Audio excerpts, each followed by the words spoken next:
BRS రజతోత్సవ సభతో Hanamkonda జిల్లా ఎల్కతుర్తి గులాబీమయమైంది. వరంగల్ నుంచి ఎల్కతుర్తి వరకు భారీ ఫ్లెక్సీలు, కటౌట్లు ఏర్పాటు చేశారు. మరోవైపు సభా ప్రధాన వేదిక సిద్ధం చేశారు. 500 మంది కూర్చునేలా సీట్లు ఏర్పాటు చేశారు.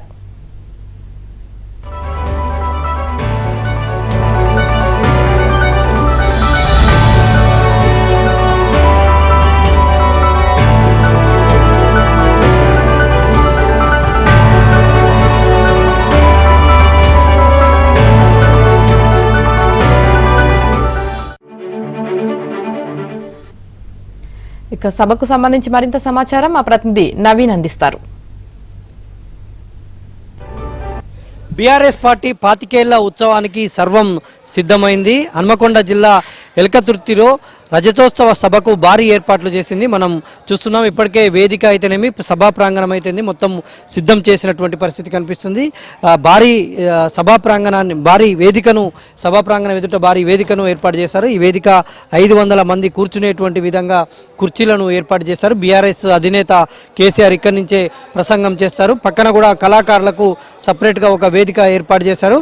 కళాకారులు పాటలు పాడేందుకు వాళ్ళంతా కూడా వాళ్ళకు వేదిక ఏర్పాటు చేశారు. ఇక సభా ప్రాంగణం ఎదుట చూడవచ్చు, దాదాపుగా 1,00,000కు పైగా కుర్చీలు, అంటే 1,00,000 నుంచి 1,50,000 వరకు కుర్చీలు సిట్టింగ్ అరేంజ్మెంట్స్ చేశారు. తర్వాత అంతా కూడా ఖాళీగా వదిలేశారు. దాదాపుగా బీఆర్ఎస్ పార్టీ గత నెల రోజుల పాటు ఈ ఎల్కతుర్తి సభ పైన ఫోకస్ పెట్టి ఆ మేరకు ఏర్పాట్లు చేస్తుంది. 25 సంవత్సరాలు పూర్తి చేసుకున్న సందర్భంగా పార్టీకి సంబంధించినటువంటి విషయాలన్నింటినీ కూడా ఇక్కడ షేర్ చేసుకునేందుకు మాజీ ముఖ్యమంత్రి కేసీఆర్ వస్తున్నారు.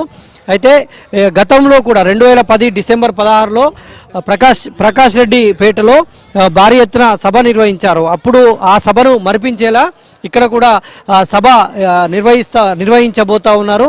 అయితే కేసీఆర్ ఉద్యమ ప్రస్థానం అయితేనేమి, ప్రభుత్వంలో ఉండేటువంటి ప్రభుత్వం ఏదైతే 10 ఏళ్ల పాలన చేశారో, 10 ఏళ్ల పాలన ఈ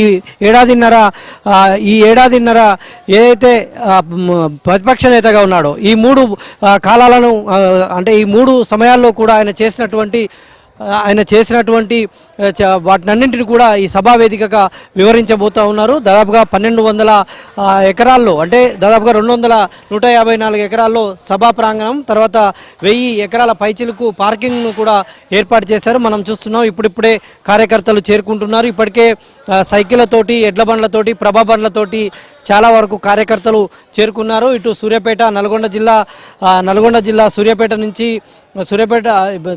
చాలా ప్రాంతాల నుంచి ఎద్దుల బండ్లతోటి, ఉమ్మడి వరంగల్ జిల్లా నుంచి చాలా చోట్ల నుంచి ఎద్దుల బండ్లతో కార్యకర్తలు ఇప్పుడిప్పుడే చేరుకుంటూ ఉన్నారు. ఒకవైపు ఇటు ఎడ్ల బండ్ల నుంచి తరలి వస్తూ ఉన్నారు. ప్రధానంగా వీళ్ళైతే 3 జిల్లాల మీద ఫోకస్ పెట్టారు. ఉమ్మడి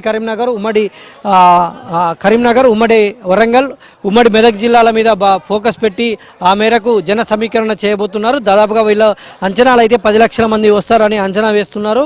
కానీ 4 నుంచి 5 లక్షల మంది వస్తారనేటువంటిది అయితే ఇక్కడ పరిస్థితిని బట్టి అర్థమవుతుంది. ఎందుకంటే ఎండలు దంచి కొడుతుండడంతో, ఎండాకాలం కావడంతో, ఎండలు భారీ ఎత్తున వీస్తుండడంతో, వడగాడుపులు కూడా వీస్తుండడంతో పెద్ద సంఖ్యలో మధ్యాహ్నం తర్వాత, ఎండ తీవ్రత తగ్గిన తర్వాత, మధ్యాహ్నం తర్వాత పెద్ద సంఖ్యలో ఇక్కడికి చేరుకునేటువంటి అవకాశాలు కనిపిస్తున్నాయి.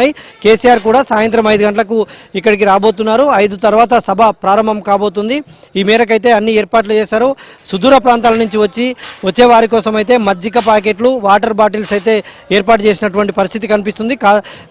ఇప్పటివరకైతే చాలా వరకు ముఖ్య నేతలు చేరుకుంటున్నారు. ఇటు గ్రామాలలో కూడా బీఆర్ఎస్ పార్టీ జెండా ఎగిరేసిన తర్వాత అక్కడ సమకూర్చినటువంటి వాహనాల ద్వారా ఈ సభా వేదిక వరకు అయితే రాబోతున్నటువంటి పరిస్థితి కనిపిస్తూ ఉంది. వీడియో జర్నలిస్ట్ జగదీష్తో నవీన్, ABN ఆంధ్రజ్యోతి, వరంగల్.